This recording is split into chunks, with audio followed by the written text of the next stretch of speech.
If you don't want to invest in real estate, but you want to buy a business instead, here's what you should invest. You have three options when it comes to a business. You can start one, you can buy one, or you can do a franchise. If you start a business and you don't have a lot of entrepreneurial experience, this is the hardest path. If you buy an existing business, it doesn't even always require cash, because if it's a successful business, let's say that it is spinning off $300,000 a year, then you could say, hey, I want to buy your business for $300,000 and I want 3 years to do it. And every year I'm going to give you a third of the business's profits. The third option would be to buy a franchise. If I buy a franchise and it's working, then maybe I should own 50 of them. Maybe I should own 100 of them.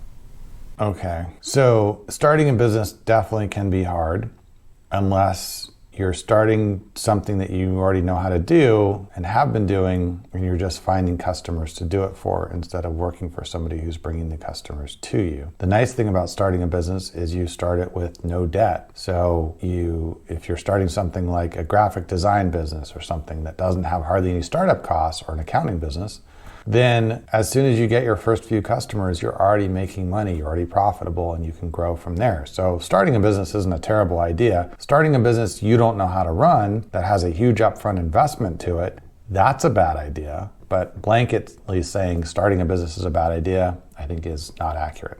The next part, buying a business. Yes, there are a lot of baby boomers retiring and selling businesses. Now is a good time to be a business buyer. But to imagine that you're going to say to somebody whose business generates $300,000 a year that you're going to buy it for 1 year's profit and then pay them over 3 years, well, good luck.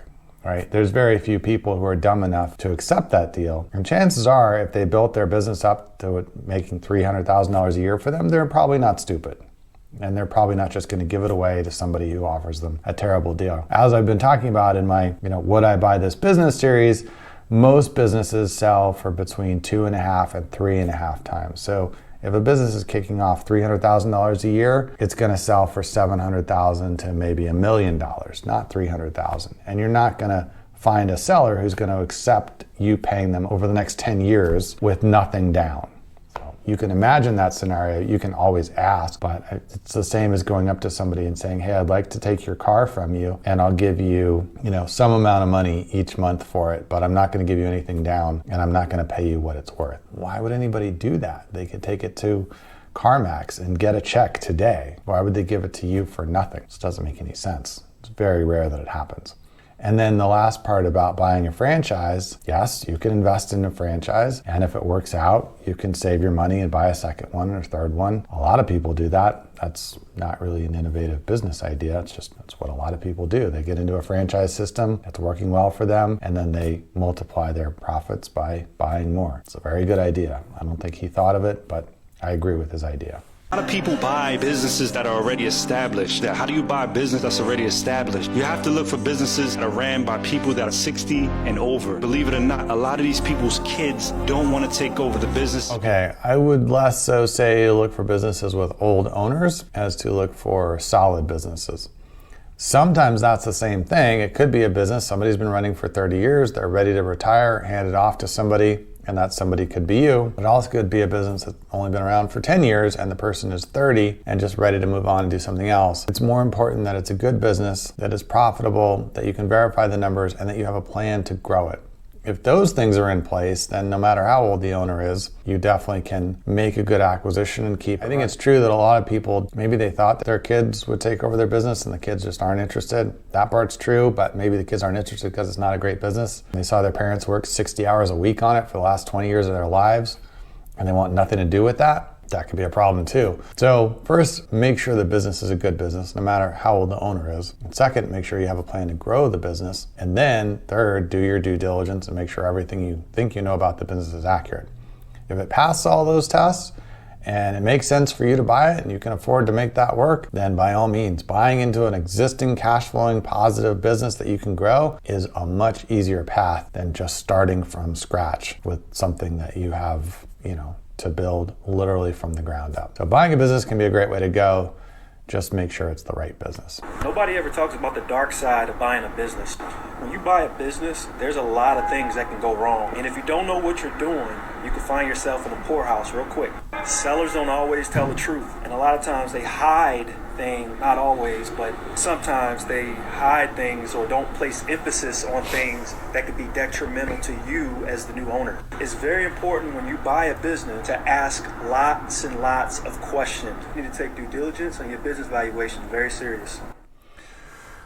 Well, I certainly agree with that. As somebody who does due diligence projects for business buyers all the time, I definitely agree that sellers don't always disclose everything, especially when it's not in their favor or not in their interest. And it's even if they do disclose everything, there's definitely ways to screw up buying a business. Sometimes you buy it and the customers decide not to keep doing business with you, or the employees decide not to stay and keep working for you, or there was just something going on with the seller that you don't have the same sales skill or personality or connections or whatever else to replicate what that person was doing. Or they just got out of an industry at a good time, right when things were starting to get tough anyway. So there's definitely a lot of ways buying a business can not work out. And you absolutely need to do your homework. You absolutely need to do due diligence. You absolutely need to ask a lot of questions. And I would say one of the biggest things is trust your gut. It sounds silly, but a lot of times when you get a weird feeling about something, it's for a reason, and it's easy to get excited and start imagining, oh, if I own this, I could do this and that, and I'd grow it, and I'd have all these, all this money coming in every month. But that's only true if it works out. And on the flip side, if you borrow a lot of money to buy a business and the business doesn't work, you still got to pay that loan back, and now you're going to be much more stressed and much more depressed than you were before you bought the business. Those dreams aren't going to work out, but you're still going to have that loan to pay off. So absolutely, before you buy a business, be careful, be sure that it's the right one. You've done your homework and you really understand what you're getting. And if you're not sure, don't move forward until you get sure. An entrepreneur, because if you get fired today, what's your backup plan? Go on Indeed.com and pray. Having an entrepreneurship where you can have your own business, and if you start it right now, you have the option. I know a lot of people who have very successful side businesses, and they're happy with their day jobs, and that's great. And there's other people like myself that were always frustrated having a day job. I do believe there's a misconception, and something that most people get wrong is that you can't do what you enjoy or passion or dream about and make a lot of money doing it. I don't believe that. I take issue with the idea that everybody should have their own business. If everybody has their own business, who is going to work at those businesses? There'll be 1,000,000 one-person businesses, and a one-person business can't actually do that much, right? A one-person business can be fine doing something basic, graphic design, building websites, doing tax returns. I'd like to see a one-person business build an airliner, or a bridge across a river, or a high-rise office building, or a ton of other stuff that no one-person business can accomplish, right? And trying to manage 50,000 one-person businesses to build a high-rise would be a nightmare. So no, everybody should not be an entrepreneur. If you're suited, if you have a skill or an ability to do something and it makes sense to do it yourself instead of working for somebody, great. But that's not a lot of people's situations, and sometimes that changes at different times in your life. It makes sense to work for somebody. At different times in your life, it may make sense to do your own thing. But everybody should not automatically be an entrepreneur. And you can get fired and immediately have 5 more job offers. It depends what you do and what the timing in the market is and everything else, where you're working from, or can you work remote. So it's fine to have a plan B. I know a lot of people who've been in and out of work and never had a problem with it. Having your own business is not the solution automatically. And by the way, having your own business can be really hard. And a lot of people have their own business and then quit and go get a job because they lost more money than they made doing it. There's never an always this or solution that fits everybody. So I don't know what product or business startup plan he's particularly pitching, but I guarantee it doesn't work for everybody. It's not a fit for everyone. And I also think that it's not necessarily accurate to say that you can make money doing whatever your passion is. Maybe you can, but maybe you don't want to, right? If your passion is playing golf, but then how do you make money doing that? You're not good enough to be a professional golfer. You go open a golf store, but now you're stuck at the store. What you really liked is playing golf, not standing behind a counter talking to people about golf bags and trying to sell them golf clubs. That's 2 totally different things. So sometimes there's an alignment between your passion and what you can do in your business to make a living, but a lot of times there isn't. A lot of times what you really should be doing, in my opinion, is growing your business to where it can give you time off to then go enjoy your passion, right? You do your business, and then you go play golf, or you go scuba diving, or you go do whatever it is that you love to do in your free time that your business has now given you the time and the financial freedom to go enjoy your passion, but not trying to build a business around your passion, because a lot of times that just doesn't make any sense.